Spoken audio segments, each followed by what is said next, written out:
রাজশাহীর গোদাগাড়িতে বালুমহল নিয়ে চলছে লঙ্কাকাণ্ড। বৈশাখের প্রথম দিন থেকেই বালু উত্তোলন, পরিবহন ও টোল আদায়ে সরকারি কোনো নিয়ম মানছেন না ইজারাদার। এমনকি শর্ত ভঙ্গ করে ২০ বিঘা জমির কাঁচা ধান সাবার করে মহাসড়কের পাশে বসতি এলাকায় বালু রাখার জায়গা করেছে ইজারাদার। এ নিয়ে ক্ষুব্ধ গ্রামবাসী স্থানীয় প্রশাসনের ভূমিকা নিয়ে প্রশ্ন তুলেছেন।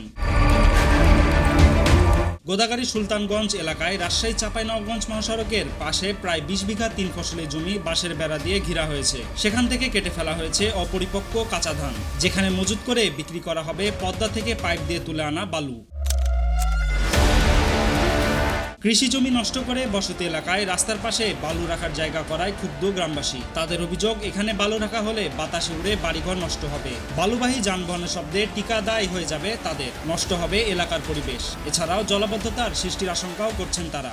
বাসাতে সম্পূর্ণ বালু ঢুকে যাবে, তারপরে বালুতে চোখে মুখে ঢুকবে, খাবার পর্যন্ত ঢুকবে। মানে এখানে করলে আমাদের সমস্যা, আমরা থাকতে পারবো না, বাস করতে পারবো না। আর বালু উড়ে তো আমরা কানা চোখে আরো কানা হয়ে যাবো, এটাই সমস্যা। ক্ষতি হবে না, এখানে ই করতে গেলে ক্ষতি হবে না। এখানে তো মনে করেন আমার বাড়ি, বালু উড়ে ঘরে ঢুকবে।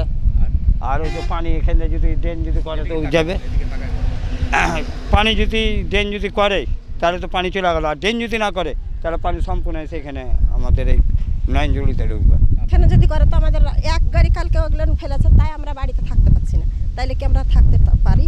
কালকে ভাত রান্না করতে বসেছি স্যার, ওইগুলো ফেলছে, এই যে দেখেন কিভাবে চলে যাচ্ছে উড়া। আমরা ছেলে মেয়ে ঘরে ঢুকে করছি, আমাদের কত কষ্ট হচ্ছে স্যার। গোদাগাড়ি উপজেলার প্রেমতলী ও ফুলতলা এলাকায় ৫ ও ৬ মৌজা নামের দুটি বালুমহাল এবার প্রায় ৭ কোটি টাকার ইজারা পেয়েছে মুখলিসুর রহমান প্রতিষ্ঠান মেসার্স মুন এন্টারপ্রাইজ। ইজারার ৭ ও ১০ নং শর্তে বলা আছে, কোনোভাবেই ফসলি জমি, বসতবাড়ি ও রাস্তার ক্ষতি করে বালু মজুত করা যাবে না। কিন্তু ইজারা পাওয়ার পর থেকেই প্রতিষ্ঠানটি ধার ধারছে না কোনো শর্তের। এছাড়াও বালি ট্রাকের ১২০ টাকা টোল নেওয়ার নিয়ম থাকলেও তারা আদায় করছে ৫০০ টাকা। এ বিষয়ে জানতে যোগাযোগ করা হলে ক্যামেরার সামনে কথা বলতে রাজি হননি ইজারাদার।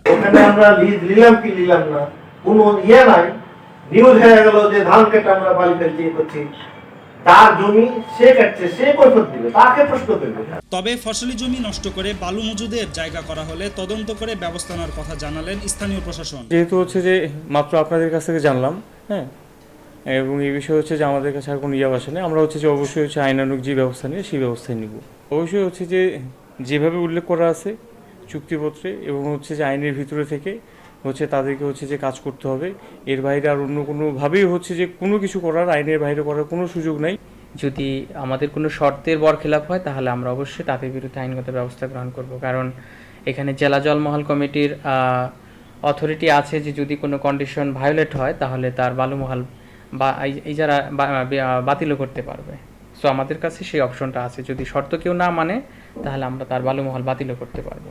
আর কোনোভাবেই অবৈধভাবে বালু উত্তোলন ও মজুত করতে দেওয়া হবে না বলে জানিয়েছেন জেলা প্রশাসক। এবং অবৈধভাবে কাউকে এখানে বালু উত্তোলন কিংবা মজুত করতে দেওয়া হবে না। এক কথায় আমরা বলতে চাই, আইনের ঊর্ধ্বে কেউ নয়, আইন যিনিই ভঙ্গ করবেন তার বিরুদ্ধে কঠোর পদক্ষেপ গ্রহণ করা হবে। জনবসতি এলাকায় ৩ ফসলি জমিতে বালু মজুদের প্রক্রিয়া বন্ধে সরকারি উচ্চ পর্যায়ের পদক্ষেপ কামনা করেছে এলাকাবাসী। Desk report, tweet news.